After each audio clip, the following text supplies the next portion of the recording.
Welcome, here I've got Realme 7i and I'm gonna show you how to record the slow motion video at this device.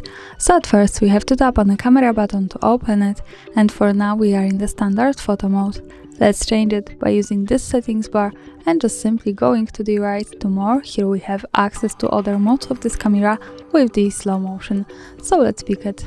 And here we are. Now we can start recording this kind of video by tapping on this big red button at the center. So let me start to show you how it works.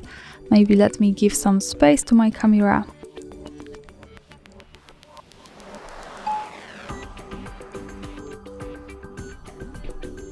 And now let's stop by tapping again on this button. Let's go back to this view. To see the video now, let's tap to this button from the left so we can open the gallery, and this is our slow motion video. And that's all. Thanks for watching, subscribe our channel and leave the thumbs up.